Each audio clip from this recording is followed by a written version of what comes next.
Well, I'm going to make a little video overview of this assignment also.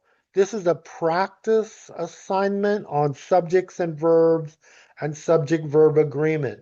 It's just really basic grammar, but I think having a grasp of it to some extent can help improve your writing, so that's why we're doing it. This particular practice assignment is not difficult, but it's also very difficult for you to get it wrong because it includes the answer key. So what I want you to do though is not use the answer key until after you've tried to do it the best that you can. And so to do that, click the links. There's something about subject verb agreement, making subjects and verbs agree. This is from the Purdue Owl again.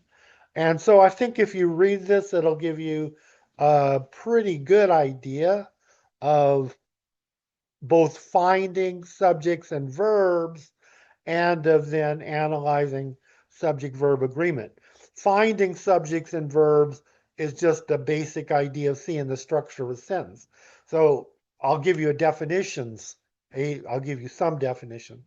A subject is a word or phrase or clause even in a sentence, but it is the main thing that the sentence is about, and that it's what the verb of the sentence goes with.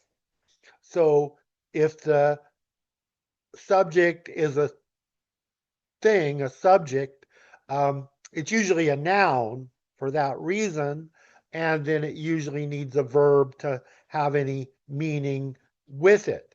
A verb is usually an action word, though important verbs are not action words. They're just existence words, like the verb to be, like is, am, was, were, words like that. But when people think of verbs, they usually think of actions like swim, walk, run, think, play, etc. So the idea of identifying subjects and verbs, um, I'm just going to do a couple of exercise of the practices. The first part of this, you're just supposed to identify the subjects in the sentences, the simple subjects, and underline them once, or you can highlight them in different colors or however it works best for you. But but you just differentiate between the subject and the verb. So in this first sentence, cattle have played an important role in human life for thousands of years. So you think, what's the sentence about? It's about cattle. So you would identify cattle as the subject.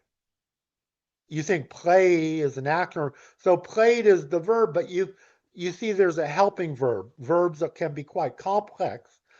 So you have to identify both the helping verb and the main action verb as the verb. So you would identify have played as the verb. So cattle have played. That's the basic sentence. Uh, the rest of it is basically a direct object and prepositional phrases and so on. So you'll see that as you do this. Um, That's simple. See, this is a simple sentence, one simple subject, one complete verb. The first three are something like that, but then it gets a little more complicated. So like practice number 5, their meat was roasted over an open fire, and this custom survives in today's barbecue.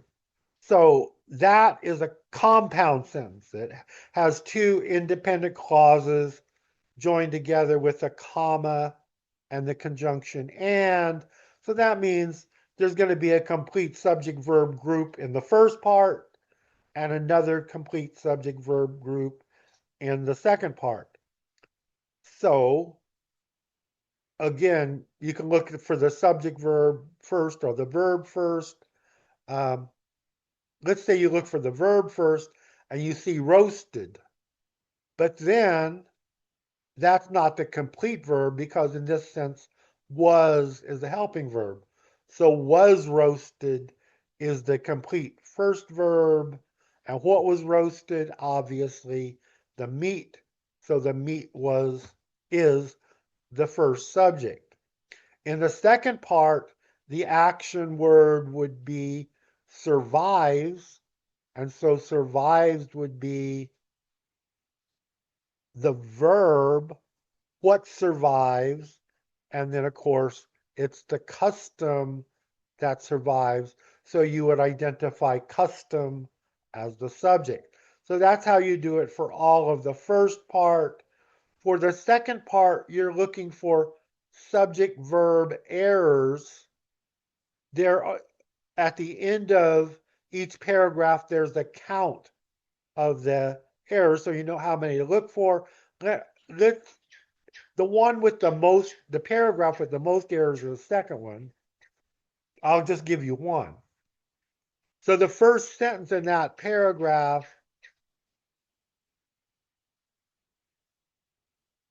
is Tai Chi, unlike most other martial arts, emphasize slow, graceful movements.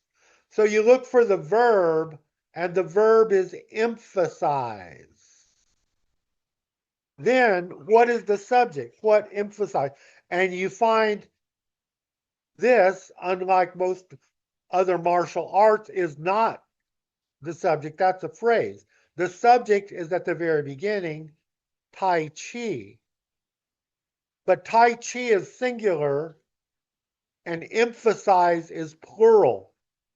So this should not be emphasized. So what you would do is change emphasize to emphasizes, and then that would be one of the corrections out of 8. So again, do the best you can, going through part 1 and part 2. And when you've done it, then click the answer key and hopefully it will work. And you get this pretty page, and it has identified the subjects and verbs for part 1.